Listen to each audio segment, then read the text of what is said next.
네, 잠깐 기도하고 시작하겠습니다. 사랑이 많으신 하나님 아버지 감사합니다. 하나님께서 우리에게 마음을 허락하여 주시고 여건을 허락하여 주시고 모든 것들을 허락하여 주사 이 자리에 모이게 하셨습니다. 하나님께서 모이게 하셨으니 이 자리에 와서 그냥 왔다가 그냥 가는 것이 아니라 하나님을 조금 더 알게 하여 주시옵고 하나님을 마음을 다하여 힘을 다하여 뜻을 다하여 의지를 다하여 더 사랑할 수 있는 시간 될 수 있도록 은혜를 더하여 주시옵소서. 단순히 지식만 늘어가는 것이 아니라 이것이 내 가슴 속에 새겨져서 하나님을 더 알아가고 사랑하는 귀한 디딤돌이 될 수 있도록 주님 은혜를 더하여 주시옵소서. 감사드리며 이 모든 말씀 살아계신 예수 그리스도의 이름으로 기도합니다. 아멘. 아멘. 네, 그러면은 바로 시작하도록 하겠습니다. 네, 1강은요 이겁니다. 인간의 주된 목적 22쪽을 보시면 좋을 것 같습니다. 책이랑 같이 진행을 할게요. 네, 소리문답 1답입니다. 22쪽에 인간의 주된 목적이 저희 제목입니다. 되고요. 근데 저희는 이제 처음에 이 말씀으로 시작하려고 합니다. 고린도전서 10장 31절의 말씀입니다. 이거 무엇이냐면요. 이렇게 기록되어져 있어요. 그런즉 너희가 먹든지 마시든지 무엇을 하든지 다 하나님의 영광을 위하여 하라. 이겁니다. 우리는 이 말씀을 들었을 때에 우리가 먹는 것이 하나님의 영광과 연결될 수 있고 우리가 마시는 것이 하나님의 영광과 연결될 수 있다는 것을 알아야 됩니다. 우리는 특별히 교회에 와서 아니면은 뭐 내가 상 받을 때 주님께 영광 올려드립니다라는 식으로만 하나님의 영광을 연결시켰는데 그것이 아니라 우리가 먹을 때도 하나님께 영광을 올려드릴 수 있고 마실 때도 영광 올려드릴 수 있고 우리의 일생활이 하나님께 영광 올려드릴 수 있는 그러한 길이 연결되어 있다는 것을 알아야 됩니다. 때문에 우리가 이것을 너무 이분법적으로 생각하는 것이 아니라 이거는 거룩한 거야. 교회 일은 너무나 거룩한 거니까 이걸 해야지 영광이야 라고 하는 것이 아니라 우리의 일상 가운데서도 하나님께 영광 올려드리는 그러한 먹고 마심, 영광 올려드리는 교제가 있을 수 있다는 것을 이 말씀을 통해서 우리는 알 수가 있습니다. 때문에 우리는 오늘 이 말씀을 통하여서 오늘 이 일문을 통하여서 하나님께 영광 올려드리는 것이 특별하게 어떠한 구분점이 있어가지고 교회 일만 영광 내가 하나님께 뭐 한 거면 영광 그게 아니라 우리의 일상에서도 영광 올려드릴 수 있는 그것이 열려 있구나라는 것을 우리는 오늘 강의 통해서 알게 될 것입니다. 때문에 이 지식을 통하여서 나의 삶과 행동과 모든 것들을 통하여서 주님께 영광 올려드릴 수 있는 그 길이 있구나라는 것을 알 수 있을 것입니다. 그래서 오늘은 목차는요, 이게 네 가지로 진행을 하려고 합니다. 첫 번째는 저에 대한 간단한 소개를 할 거고요. 그리고 두 번째는 이 소요리 문답상, 이 저희가 14주간, 이제 13주 남았죠? 13주간 배운 이 책에 대해서 큰 그림을 그려볼 겁니다. 그리고 세 번째는요, 일문에 대해서, 오늘 강의에 대해서 이야기할 거고요. 마지막은 다시 보기라고 해서 훑어보면서 이제 같이 질문하고 같이 소감을 잠깐 간단하게 나누는 시간을 갖도록 하겠습니다. 네, 먼저 이제 저에 대해서 간단하게 소개를 하도록 하겠습니다. 이제 저희가 이제 14주간, 13주간 할 거기 때문에 저희 간단한 소개를 하면요. 저는 우리 교회, 옥수중앙교회에서 1교부와 청년 1부를 맡고 있습니다. 그래서 청년 1부는요, 이제 20살부터 27살까지 있는 그러한 청년 1부를 맡고 있고요. 그리고 저희 부장님이신 김우진 지사님도 같이 하고 계십니다. 그리고 저는 개인적으로 이 책의 저자가 황희상 작가님, 황희상 님인데 이분과 이제 개인적으로 제 3년간 같이 이 그에 대해서 공부를 같이 했었습니다. 때문에 이것에 대해서 그래도 조금은 더 깊게 했다라고 이렇게 말씀드릴 수 있을 것 같고요. 저는 그리고 얼마 전에 이제 결혼을 해가지고 이제 신혼을 이제 즐기고 있고 그리고 저희 부부에 그러한 좌우명이 있습니다. 좌우명이 뭐냐면요. 여기에 보면은 진사서사이계라고 적혀져 있어요. 이게 저희 부부의 좌우명인데요. 이것은 줄임말인데 어떠한 줄임말이냐면은 진리에 사로잡히고 서로 사랑하고 이웃에 기여하는 삶. 이게 바로 저희 부부의 그러한 좌우명입니다. 이게 무엇이냐면은 이것을 공부하고 나서 하나님 사랑, 이웃 사랑, 그것을 우리의 부부가 어떻게 실현할 수 있을까라는 것을 고민했을 때에 맞다, 우리가 진리에 사로잡혀 있어야 되고 우리가 서로 사랑을 하고 또한 우리가 서로 사랑함으로써 이웃에 기여하는 삶을 살자라는 식으로 우리 부부의 그러한 좌우명을 그러한 소명 선언문 같은 것을 만들었습니다. 마찬가지로요. 우리 여기 계신 집사님들도요. 전사님들도 이것을 통하여서 내가 이렇게 하나님 사랑, 이웃 사랑을 나의 방식대로 어떻게 표현할 수 있을까를 또한 배울 수 있을 겁니다. 단순히 하나님 사랑, 이웃 사랑이라고 우리가 교회에서만 듣고 우리가 주일학교에서만 듣는 것이 아니라 내 가정에 있어서는 이렇게 할 수 있겠구나. 우리 부부에서는 우리의 간이 이렇게 할 수 있겠구나라는 것을 나한테 적용할 수 있는 그러한 것들을 우리 시간을 통해서 배울 수 있을 거라고 생각합니다. 그리고 마지막으로 저희 장로교는요, 이 웨스트민스터 이런 것들 신앙 고백서를 가지고 기초로 세워진 것이 바로 우리 장로교입니다. 마찬가지로 저는요, 이 웨스트민스터 신앙 고백서를 신앙의 기초로 여기고 있는 그러한 목사로서 여러분들과 함께 이 웨스트민스터 소율리 문답을 같이 공부할 수 있어서 정말 감사합니다. 그래서 저에 대한 소개는 이걸로 마치도록 하고요. 바로 강의로 들어가도록 하겠습니다. 보면요, 이렇게 되어 있습니다. 먼저 소율리 문답은요, 107문으로 이루어져 있고요. 1문부터 38문에는요. 우리가 하나님에 대해서 무엇을 믿어야 되는지 여기서 이제 공부를 할 겁니다. 그리고 학원 이제 우리가 2학기 때 배울 거는요. 39문부터 107문의 것은요. 하나님께서 사람에게 요구하는 의무를 우리가 공부하게 될 겁니다. 그러면은 하나님에 대해서 우리가 무엇을 믿어야 돼요? 라는 구체적인 것들이 궁금하실 겁니다. 그랬을 때의 구체적인 것들이 무엇을 배우냐면요. 이러한 것들을 배울 거예요. 하나님은 누구신가? 하나님의 이 작정이라는 것이 무엇인가? 창조란 무엇이고 섭리란 무엇이고 또한 구속자라고 하는 것은 무엇이냐면요. 예수 그리스도입니다. 이 예수 그리스도가 어떠한 분이시고 그가 가지고 계신 직분, 선지자, 제사장, 그리고 왕의 직분을 어떻게 무엇이며 그리고 그 결과 우리가 어떻게 되었는가라는 이런 하나님께서 무엇을 우리에게 행하셨는지에 대한 것을 우리가 이 13주 앞으로 남은 13주 동안 공부하도록 할 것입니다. 때문에 우리가 예수님 믿으면 복 받아요 라고 하는 거기에 있는 그것도 맞는 것이지만 그거에 더 나아가서 하나님께서는 이러한 분이시고요. 하나님은 이러한 계획을 갖고 계시고요. 또한 예수님께서는 이러한 것을 통하여서 우리에게 생명을 주셨습니다라는 것들을 배울 거예요. 이것을 알게 되면요. 우리가 기본적으로 예수님께서 우리 위해서 죽으셨어요라고 하는 것이 이 말 한마디에 얼마나 많은 것들이 녹아져 있는지 우리는 배우게 될 거예요. 하나님이 날 위해서 죽으셨습니다. 우리가 설교 시간 때 너무 많이 듣는 말이죠.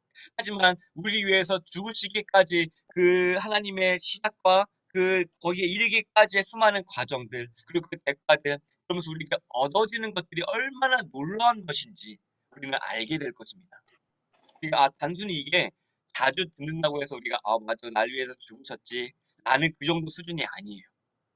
정말 참 사랑이며 정말 끊을 수 없는 사랑이며 정말 그 생명과 죽음과 천사와 그 어떠한 것으로도 끊을 수 없는 사랑으로 하나님께서 나를 붙들고 계시구나.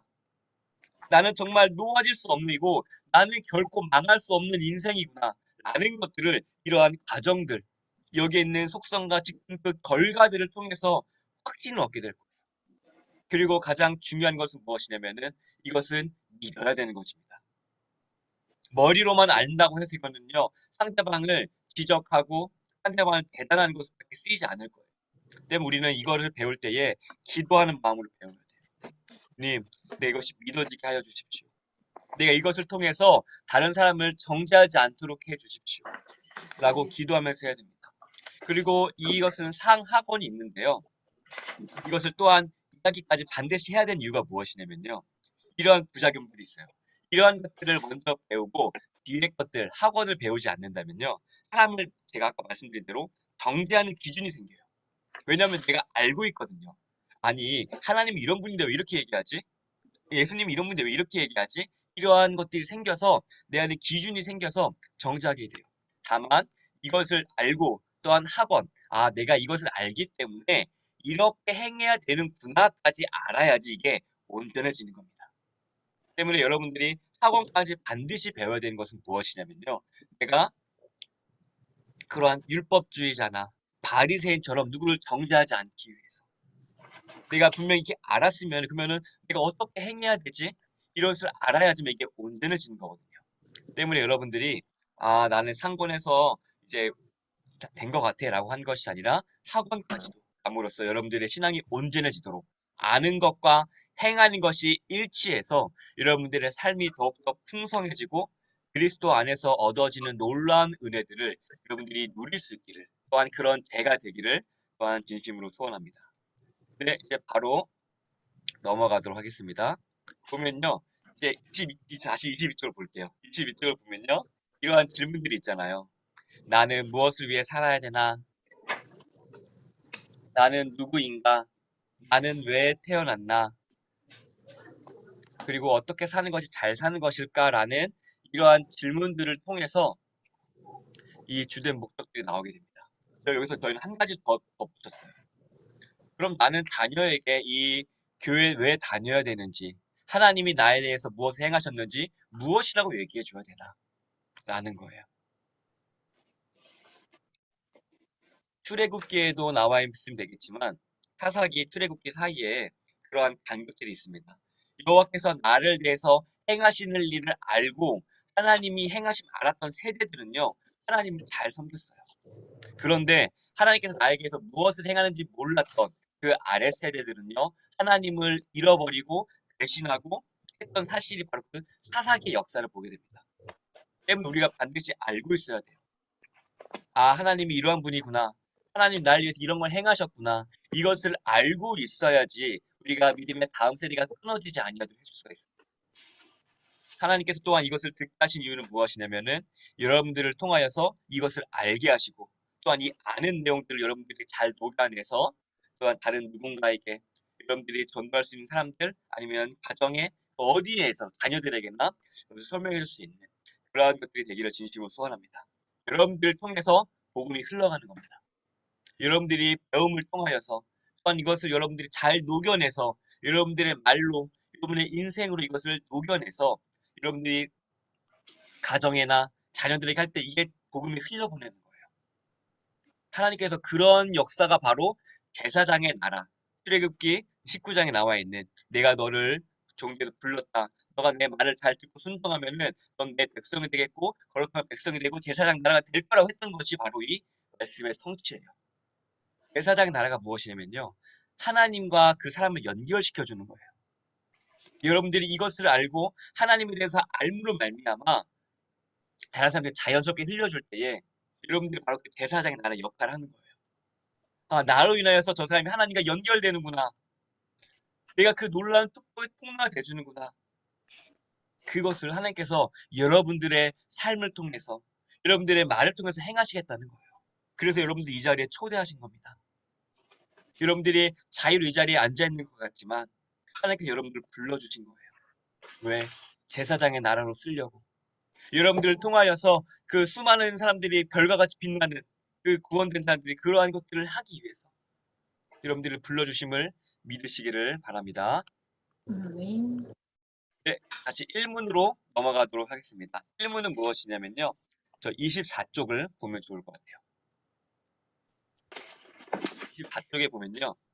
이쪽에 보면은 사람의 주된 목적, 답대로 살려면이라는 부분이 있는데 이거를 크게 동그라미 한번 쳐주세요.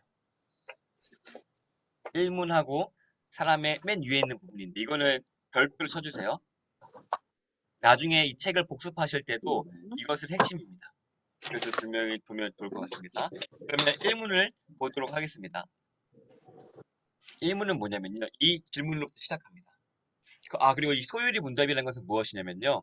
이 종교개혁 시절에 우리 그리스도의 신앙, 이 성경의 것을 요약해가지고 우리 어린 학생들에게 이것을 알려주기 위하여서 효과적으로 알기 위해서 물어보고 답하고 물어보고 답하고 그러한 형식으로 문답의 형식으로 한 게 바로 이 요리 문답이에요. 그리고 소요리 문답의 반대로 대요리 문답이라는 것도 있는데 그것은 조금 더 긴 190문으로 되어 있는데 그건 나중에 기회가 되면은 하게 좋을 것 같지만 이것은 이렇게 문답으로 이루어져 있어요. 왜? 그 이해를 돕기 위해서. 때문에 1문부터 보면요. 그래서 이게 질문과 답으로 이루어져 있습니다. 1문 밑에 기록되어 있어요. 사람의 주된 목적은 무엇인가요? 라는 것이 첫 번째 문제예요. 그러면은 책에는 이렇게 되어 있죠. 문제도 되어 있지만 하나님을 영화롭게 하는 것에 밑줄을 그어주시고 또한 영원토록 그분을 즐거워하는 것에 밑줄을 그어주세요. 나중에 이 하나님이 영화롭게 하는 게 무엇이고 영원토록 그분을 즐거워하는 게 무엇인지 같이 살펴볼 것입니다. 일단 이것을 알아주세요. 이거를 표현은 많이 이거밖에 없어 이게 표현한 거예요. 다른 수많은 말, 하나님 영화롭게 하고 기쁘게 하고 그 수많은 말들이 있는데 그런 말들을 다른 사람들에게 공통적으로 전달해주기 위해서 요약한 말이 바로 이 말입니다. 근데 여러분들은 이 영화롭게 하는 것을 다른 걸로 표현할 수가 있습니다. 근데 일단 이거는 공통적으로 교과서적으로 알려주기 위해서 이 단어를 쓴 거예요. 영화롭게 하는 거, 즐거워하는 걸 이거 쓴 겁니다. 그리고 보면 이거 보겠습니다. 다시 이어서. 근데 이 첫 번째 질문에부터 왜 이런 것들이 나왔냐라는 것에 대한 질문이 나와요.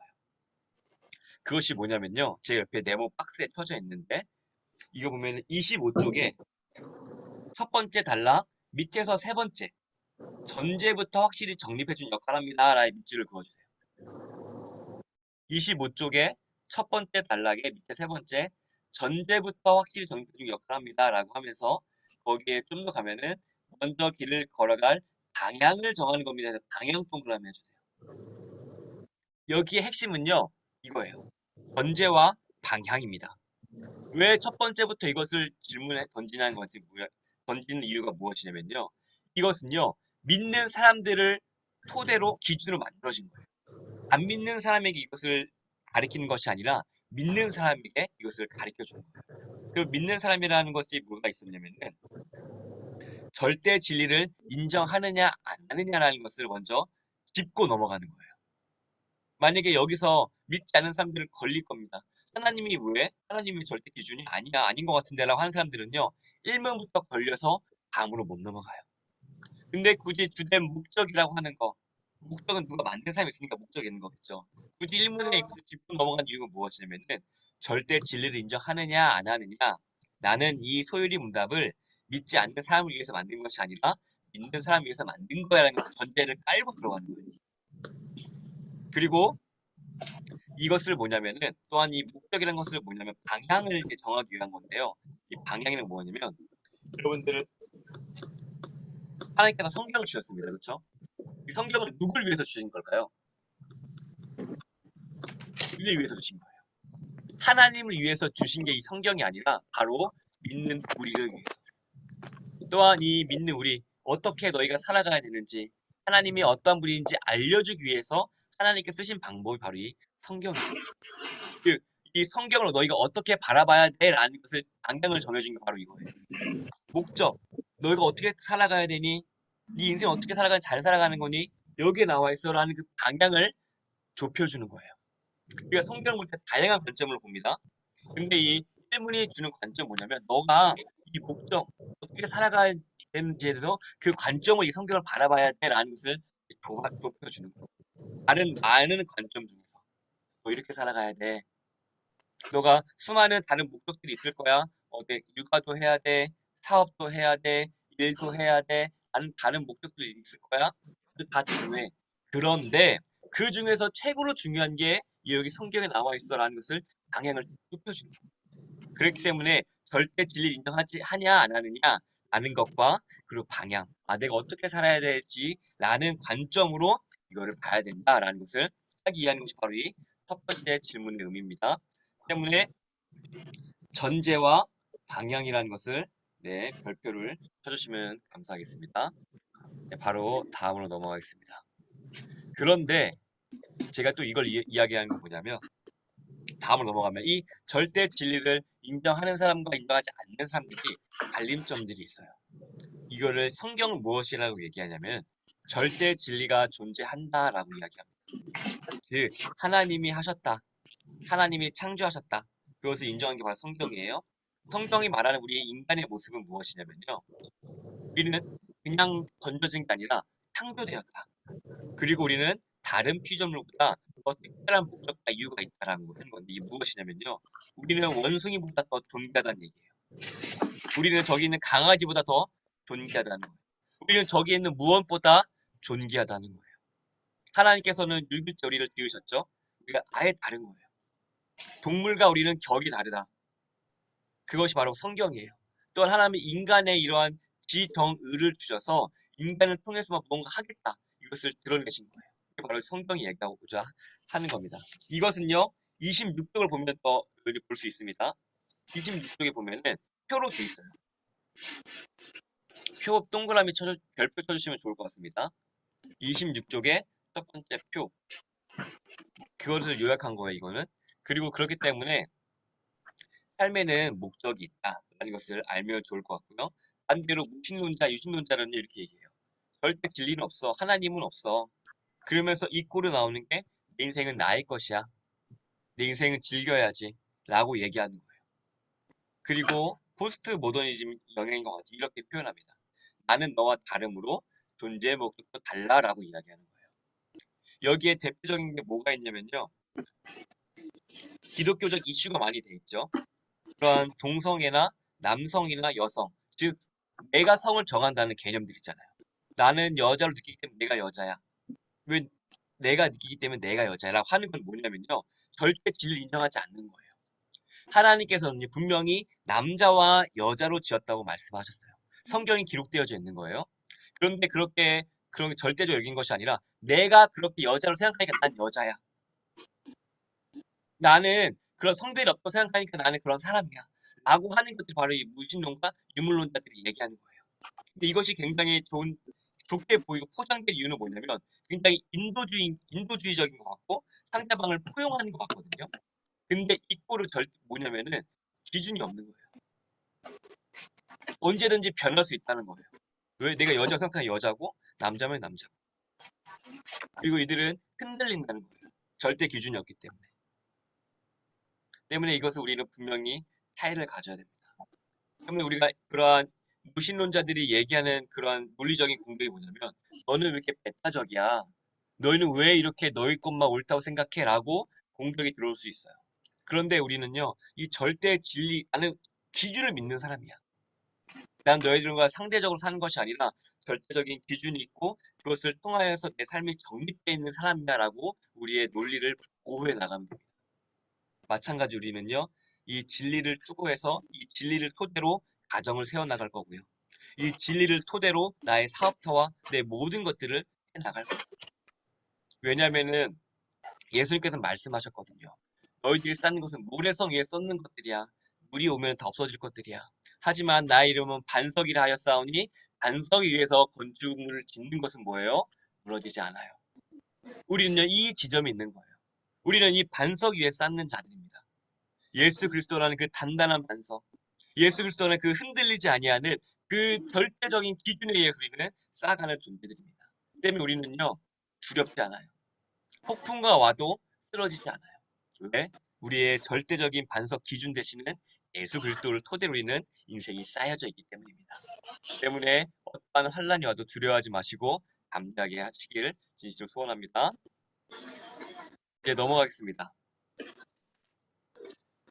28쪽으로 넘어갈게요. 28쪽을 보면요. 첫 번째 질문에 밑줄을 그으면 좋을 것 같아요. 붉은 글씨에 질문에 주된 이라는 단어가 왜 들어갔을까요? 라는 것에 별표를 쳐주시면 좋을 것 같습니다. 아니 목적이라고 해도 되는데 왜 주된 목적으로 했을까라는 것에 우리는 질문을 던지는 거예요. 근데 이 주된 목적이라는 것이 이유가 뭐냐면요. 여기에 봐도 되지만 밑줄을 좀 그을게요. 첫 번째 단락은 다 밑줄을 그을게요. 이거는 너무 중요한 말이에요.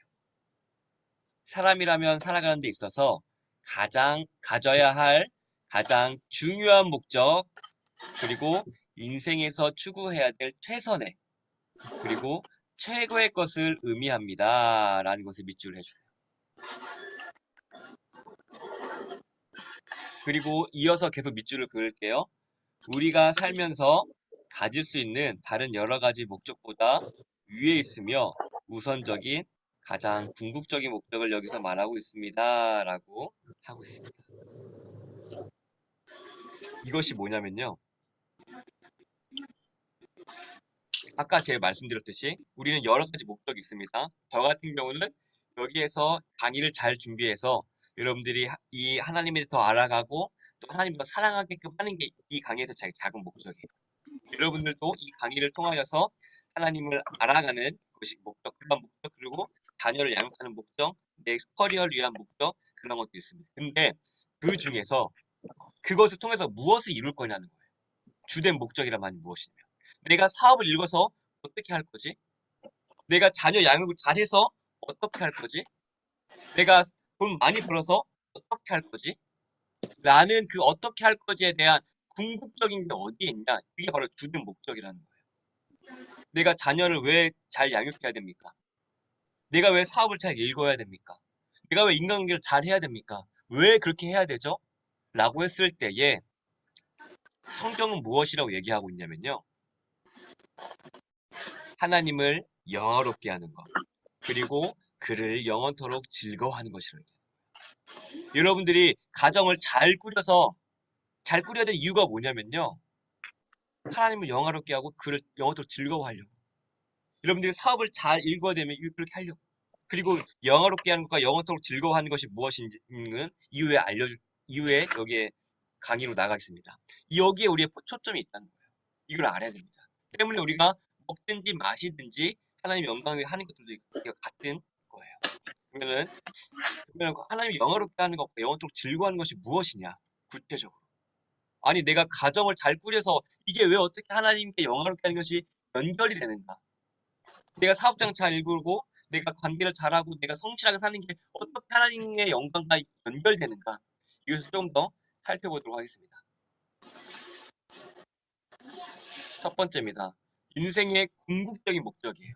여러분들이 가정을 잘 꾸려야 되고 여러분들이 사업장을 잘 해야 되고 여러분 신앙생활 잘 해야 되는 그 첫 번째 그렇게 된 이유가 무엇이냐면요. 하나님을 영화롭게 하는 거예요. 그리고 하나님을 영화롭게 한다는 것 이것에 대한 포인트가 뭐냐면 첫 번째 나는 하나님과 연관이 있다는 걸 인정하는 거예요. 왜? 누구를 우리가 영화롭게 한다 그랬죠? 하나님을 영화롭게 한다는 거라고 했잖아요. 그렇죠? 때문에 나는 먼저 하나님의 연관성이 있다라고 했을 때에 29쪽을 볼게요. 29쪽에 하나님을 영화롭게 하는 것 첫 번째 줄. 이것은 첫 번째 단락의 첫 번째 줄입니다. 이거 밑줄 그을게요. 이것은 나의 삶과 하나님의 영광 사이에 어떤 연관성이 있는 것을 가르칩니다. 라고 이야기하고 있어요.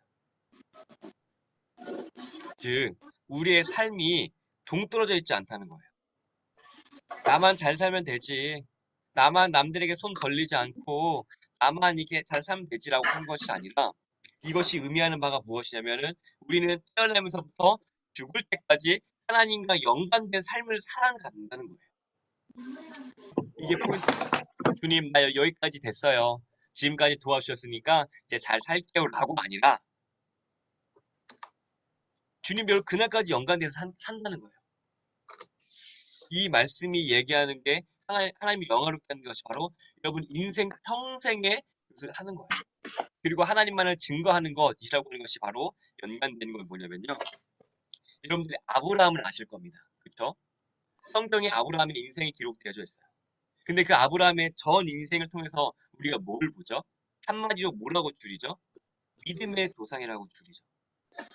아브라함은요, 그의 전 인생을 통해서 믿음이라는 게 무엇인가라는 것을 증명하는 인생을 산 거예요. 때로는 넘어지기도 하고, 때로는 실수하기도 하고 했지만, 그렇게 했고요. 또한 다윗도 있죠. 성경에 이 다윗이라는 사람은 어떤 사람이었냐면요. 하나님 마음에 시험했다라고 기록되어 있는 사람이고, 왕이라는 사람을 드러내고 있어요. 마찬가지로, 우리의 인생도요, 그런 것들을 드러낸다는 거예요.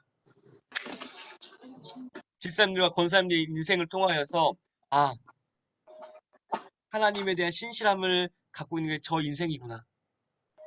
어려운 가운데서 그 신앙을 포기하지 않는 신실함이라는 것이 저거구나. 하나님의 속성을 드러내는구나. 이게 바로 우리의 하나님의 증거하는 거예요. 때문에 우리는요, 사업에 있어서도요, 성실하게 해야 되고요.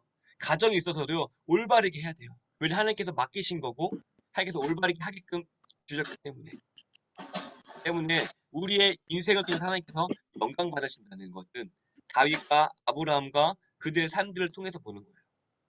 아, 성경에 이렇게 기록되어 있는 것처럼 다른 누군가도 제사장님과 권사님들의 삶을 통하여서 알게 되는 거예요. 아, 하나님이란 분 저런 분이겠구나.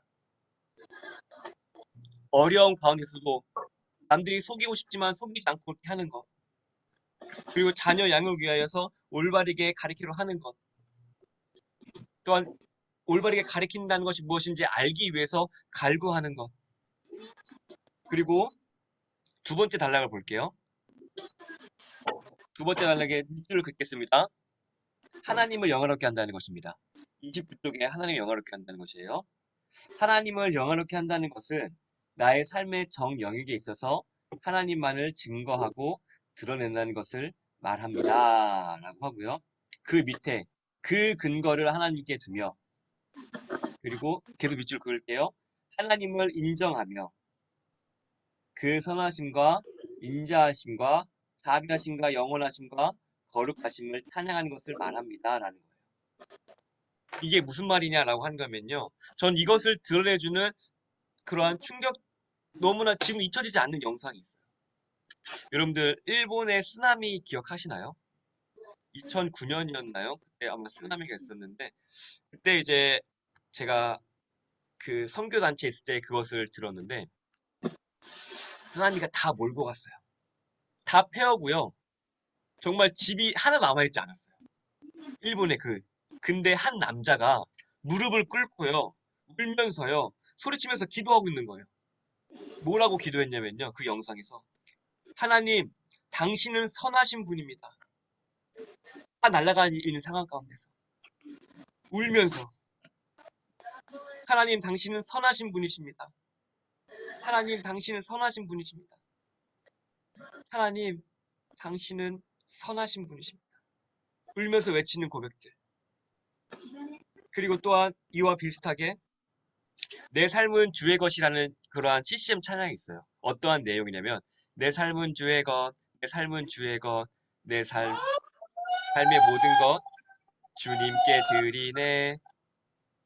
보이지 않아도 그 믿음으로 건네. 그러한 내용이 바로 가사예요. 근데 그 가사를 쓴 사람이 무엇이냐면요. 어, 여자 간사님이신데 남편 잃고 쓴 그 신앙의 가사가 바로 그 가사예요. 우리는요. 그러한 삶을 겪으면요. 쓰나미가 내 모든 것을 앗아갔다는 것을 겪었을 때 또한 내 남편을 앗아가고 가정을 앗아가는 그런 상황을 겪었을 때요. 우리의 자연스러운 반응은 뭐죠? 원망이에요. 분노예요. 근데 이들의 반응은 뭐에 근거하고 있어요? 하나님의 선하심과 인자하심과 그 자비하심을 근거해서 그 상황을 해석하려고 하는 거예요. 내가 이 가운데서도 하나님 상황을 해석하겠습니다. 하나님은 선하신 분이고 하나님 선하신 분을 전제하고 나서 이 상황을 해석하는 거예요. 그 일본의 그 다스나미로 쓸고 가 그 가운데서도 하나님을 선하다고 하면서 희망을 찾는 그 남자 청년의 그 눈물과 남편을 잃어버리고 그 가운데서 내 삶은 주의 것, 내 삶은 주의 것이라고 가사를 적는 그 여자 간사님의 삶과 내 마음 가운데 자연스럽게 나오는 분노가 아니라요. 내 마음에 바로 확 오는 그런 짜증과 원망과 그런 것들이 아니라 하나님의 그거 성품에 근거한 거예요. 하나님 인정한 거예요. 하나님은 선하신 분이기 때문에 나는 이걸 이렇게 해석해야 돼요. 하나님 인자하신 분이기 때문에 나는 이 상황을 이렇게 해석해야 돼요. 이것이 성경에서 말하는 것들이거든요. 아브라함이 대표적인 예잖아요. 다 끊겼어요. 자녀가 가질 수 없는 상황이에요. 하나님은 약속하신 걸 지키신 분이기 때문에 그 약속을 믿고 가는 거예요. 이게 바로 하나님이 영화롭게 하는 것입니다. 내가 기준이 아니에요. 내 감정 기준이 아니에요. 하나님이 선하시기 때문에 난 이거 이렇게 바라봐야 되는구나. 하나님이 기준이 되는 삶입니다. 근데 우리가 또 기억해야 될 게 무엇이냐면요. 오해 금지라고 제가 저걸 이거 굉장히 약간 오해하시는 부분들이 있어요. 뭐냐면요. 그 인터콥이라는 선교단체가 있어요. 근데 거기서 이제 주님께서 다시 오실 것이라고 생각하고 예루살렘에 날아가가지고 24시간 그런 예배한 단체가 있거든요. 그러한 뭐 그런 것들이 있는데 거기서 막 중장사고 하는 거예요. 세상 일을 져버리고 이것이 나의 소망이로. 그런데요, 우리가 기억해야 될 것이 무엇이냐면요. 하나님은요, 우리에게 맡기신 것들이 있어요.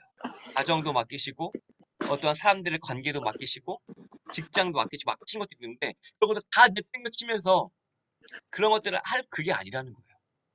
양자택일이 아니라는 거예요. 내가 이것은 거룩한 일이니까, 이건 교회 일이니까 이것만 해야 돼. 내가 이제 예를 들면은 그런 거예요. 집에 아무것도, 정리도 아무것도 안 해요. 근데 다 버리고 교회 일만 해. 그게 아니라는 거예요. 하나님께서는 여러분들에게 엄마, 아빠, 그런 역할들을 부여하셨어요. 그런 것들을 감당하면서 해야 된다는 거예요. 그것들을 또한 통해서 또 하나님께서 영광 올려드리는 거예요. 엄마로서, 엄마로서의 모습을 통해서 작은 예수님을 보여줌으로써 그러한 것들을 하고, 내가 희생을 보여줌으로써 하나님 이런 분이겠구나 알게 해주고, 내가 아빠의 모습을 제대로 보여줌으로써 하나님 아버지라는 것이 이런 것들을 간접적으로 느끼게 해주고, 이러한 것들로 영광을 올려드린다는 거예요. 영화롭게 한다는 거예요. 내가 맡겨진 것을 통해서 하나님을 증거하는 것. 이것이 바로 하나님을 영화롭게 하는 것입니다. 때문에 양자택일이 아닙니다. 여러분들이 맡겨진 것들을 잘 감당하면서 해야 되는 거예요. 옛날에는 그 7, 80년대 이거 양자택일이 좀 많았어요. 가정 내팽개치고 그냥 기도만 하면 하나님께서 다 해주실 거야. 그냥 산에 올라가서 기도만 하면 다 해주실 거야. 물론 그렇게 하는 경우도 있지만 오늘날 우리의 이 시대에서는요. 그렇게 하는 것보다 우리 맡겨진 것들, 우리의 사회에서도 하나님께 영광 올려드릴 수 있구나. 내가 교회의 사회적 책임으로서도 하나님께서 기뻐하실 수 있겠구나. 라는 것들을 우리 사회가 접어들었단 말이에요. 사회가 성숙해졌어요. 우리는 그렇게도 감당을 해야 된다. 사회적 책임, 우리가 가정의 책임들도 지어야 된다라는 것들을 아셔야 됩니다. 이것이 바로 하나님을 영화롭게 하는 것입니다. 내가 하는 일, 중요한 목적이면 그것을 통해서 궁극적으로 하나님을 드러내는 것. 이것이 중요하다는 것이고요. 두 번째입니다. 인생의 궁극적인 목적 두 번째라고 하면요. 그를 영원토록 즐거워하는 것입니다. 근데 그 전에 30페이지에 보면요. 30페이지 밑에 있는 약간 그림이 있죠. 하나님을 위해라는 그림이 있어요. 이것을 별표를 해주세요. 그리고 30페이지에 두 번째 단락의 첫 번째 줄. 이걸 밑줄을 긋겠습니다. 뭐냐면요. 30페이지의 두 번째 단락의 첫 번째 줄. 나의 모든 선택의 기준이 하나님께서 무엇을 좋아하실까를 먼저 생각하는 것입니다. 라는 것에 별표해주세요. 밑줄을 긋고. 하나님께서 무엇을 좋아하실까?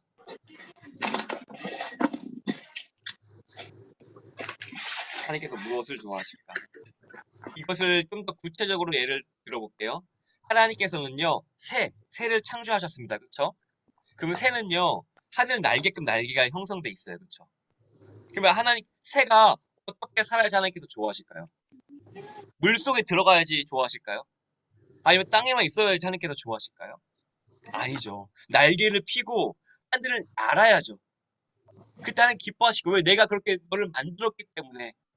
이게 하나님께서 무엇 좋아하실까 하거든요. 마찬가지로요. 우리의 삶도요.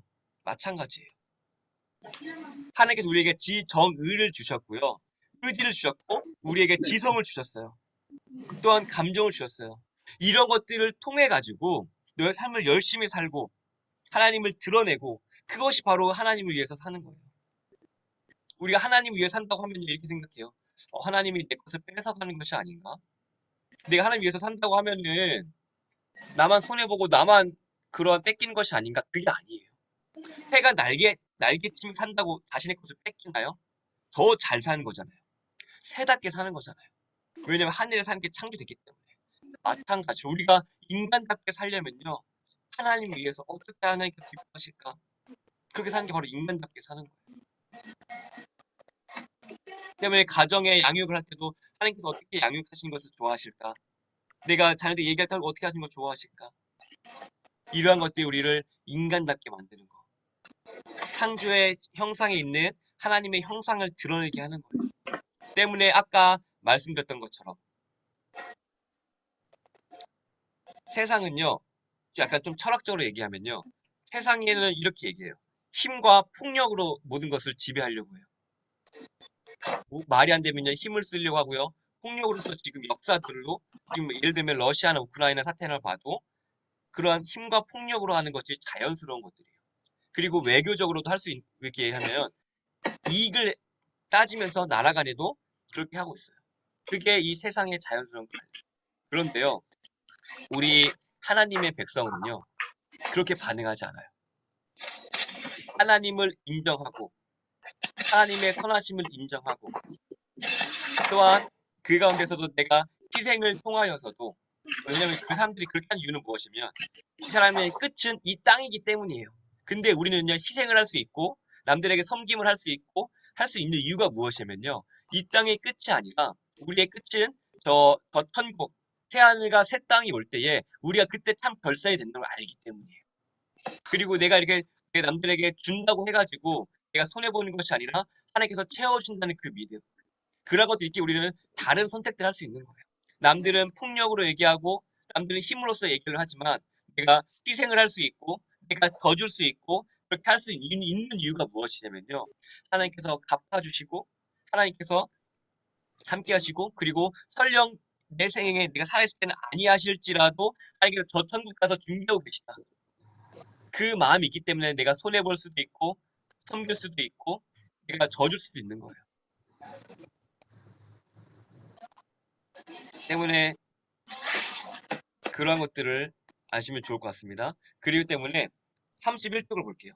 31쪽에 보면은 첫 번째 단락의 마지막 줄 볼게요. 소율이 문답의 대답은 초점이 하나님께 있습니다. 여기에 별표를 쳐주세요.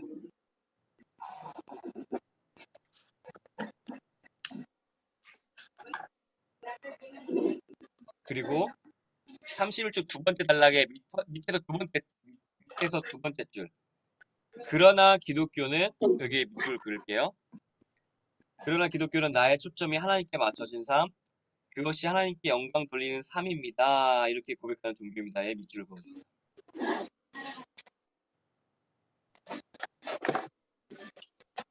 우리가 이것을 알기 위해서 분명 우리 가운데에 확신으로 전제를 깔아야 되는 게 무엇이냐면요.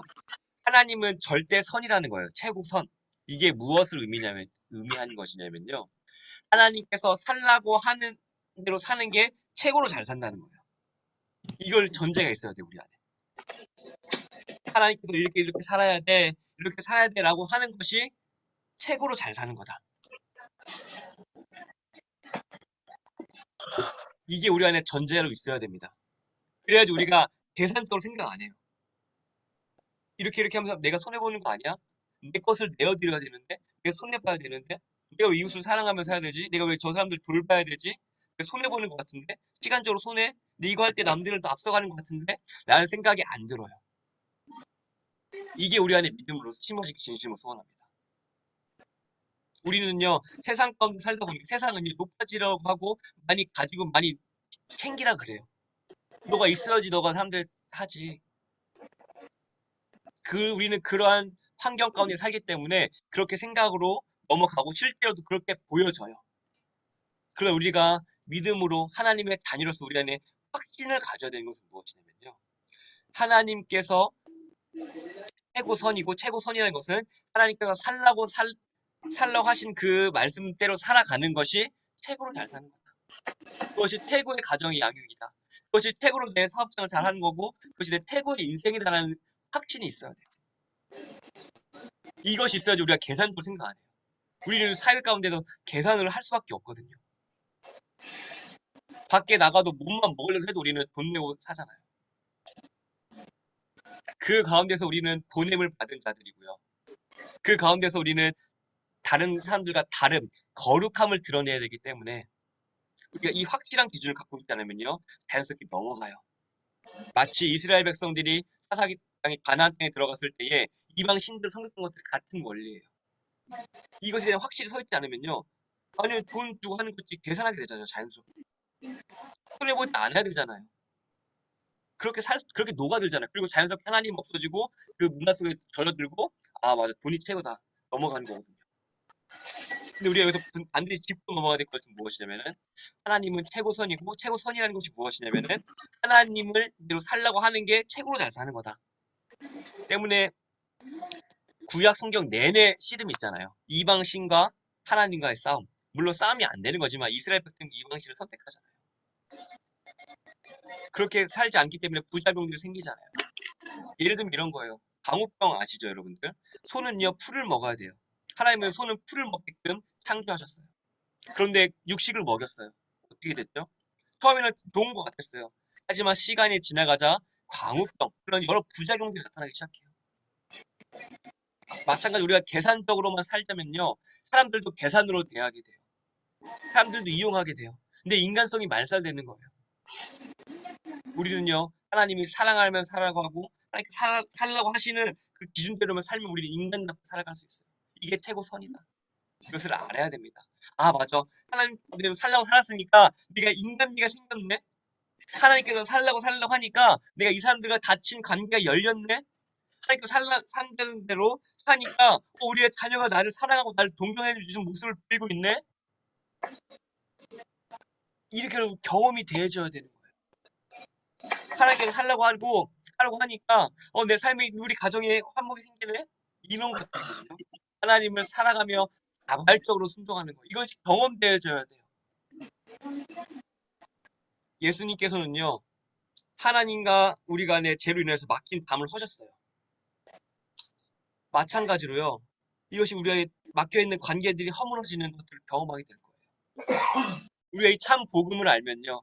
이 하나님을 우리가 진정으로 사랑하고 한다면요. 우리가 막혀있는 것들이 열리게 되는 거예요. 율법으로도 안 됐어요. 내 인간적인 노력으로 지쳤어요. 내 의지로도 안 됐어요. 근데 하나님을 사랑하고 하나님 내게 사랑한 마음을 주십시오. 이게 믿어지게 해 주십시오. 이것이 이루어졌을 때 내 하나님을 사랑하고 자발적으로 순종하게 되고 그럴 때 내가 변화가 일어나고 막혔던 관계들이 열리기 시작한 것을 경험하게 될 거예요. 이것은 평생에 걸릴 수도 있고 짧을 수도 있고 길 수도 있어요. 왜냐하면 하나님께서는 여러분들을 한순간만 쓰시는 것이 아니라 인생에 걸쳐서 보시기 때문에 아브라함도 인생에 걸쳐서 이삭도 야곱도 다윗도 그 인생에 걸쳐서 끝까지 그의 인생을 기록한 거거든요. 하나님께서는요. 끝까지 쓰신다는 거거든요. 우리의 인생도 마찬가지예요. 여러분들이 한 사람과의 관계를 틀기 위해서 평생을 쓸 수도 있어요. 아니면 다른 사람들의 관계를 틀면서 조금씩 한번 살아갈 수도 있고요. 그 하나님께서 정하신 분량이 있을 거예요. 하지만 여러분들이 기억해야 될 것은 여러분들이 정말 하나님을 알고 사랑하고 거기에 순종하고 살아간다면은 막힌 것들이 열리게 될 거예요. 하나님을 즐거워하게 되고 하나님 정말 하나님께서 하라는 대로 했으니까 내가 몸은 힘들었는데요. 이러한 기쁨들이 열리게 됐어요. 이런 것들이 여러분들이 경험되어질 거예요. 여러분 인생의 간증이라고 하죠. 그런 것들이 흔적들, 스티그마라고 하죠. 바울이 내가 하나님 내 안에 있습니다라고 했는 그것들이 여러분들 안에 우리 안에 제 안에 생길 거예요. 그러기 위해서는 여러분들이 하나님이 어떤 분인지 알고 하나님께서 무엇을 요구하는지 알아야 되겠죠. 이것을 공부해야 되는 이유입니다.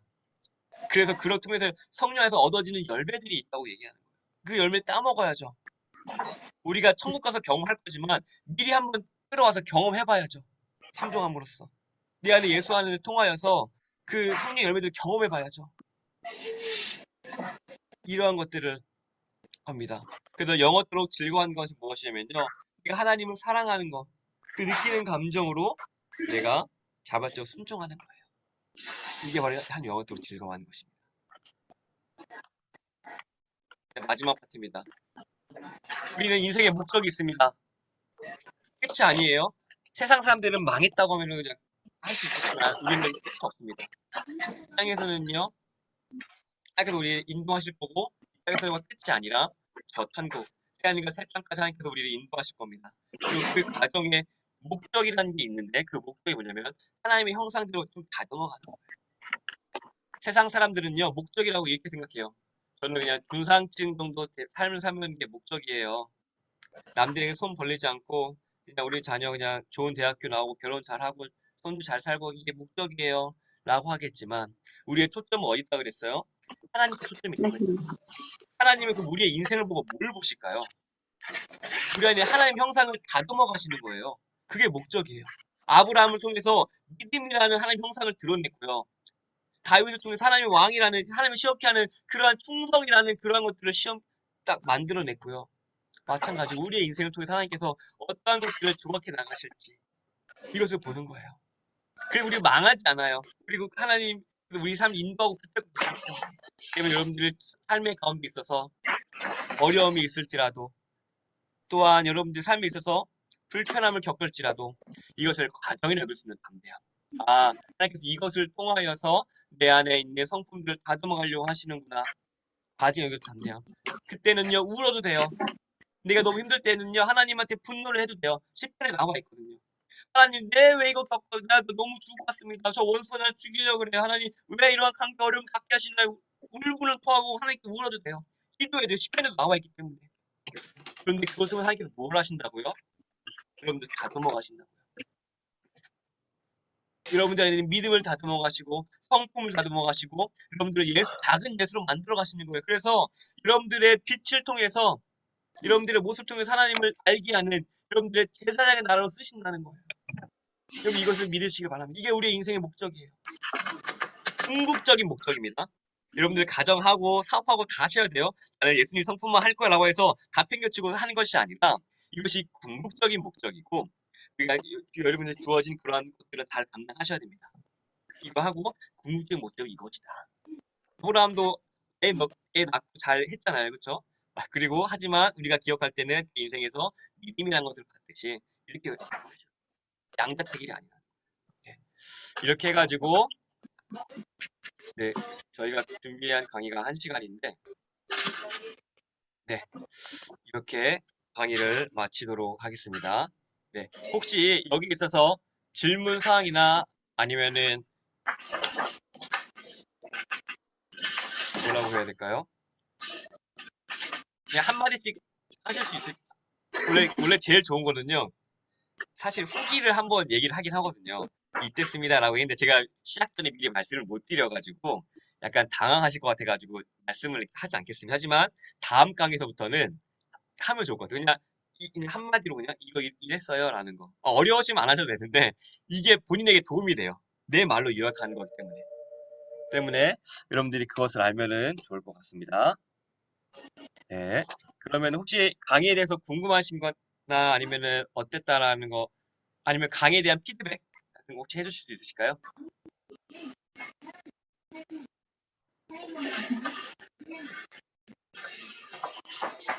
네, 이럴 경우는 두 가지 경우거든요. 강의를 너무 잘했거나 너무 못했거나. 너무 네, 잘하셨습니다. 네, 그래서 그러한 가운데 있는데, 네, 그러면은, 그리고 제가 또, 네, 감사합니다. 그러면 이제 마치도록 할 텐데요. 제가 마치는 기도 할 거고, 다음부터는요, 제가 시작 기도하고, 마치는 기도는 이제 돌아가면서 기도를 하도록 하겠습니다. 이렇게 부탁을 드릴게요. 네, 네, 점점 부담감이 생기는데 이것도 한번 해보시는 것도 왜냐면 준비하게 되잖아요. 그래서 아마 또 좀 약간 그거 뭐라 그러죠? 준비할 때 도움이 되지 않을까 싶어서 약간 조금의 부담감을 좀 드리도록 하겠습니다. 네, 그러면 제가 마치는 기도하도록 하겠습니다. 네, 사랑이 많으신 하나님 아버지 감사합니다. 하나님 오늘 소리문답 1강을 배웠습니다. 하나님 많은 이야기들이 죽어가면서 무엇이 남아있는지 헷갈리기도 합니다. 하나님 하지만 내 가운데 한 가지를 남게 하여 주셔서 그것을 붙들고 나의 신앙의 체계를 세워나갈 수 있도록 은혜를 더하여 주시옵소서.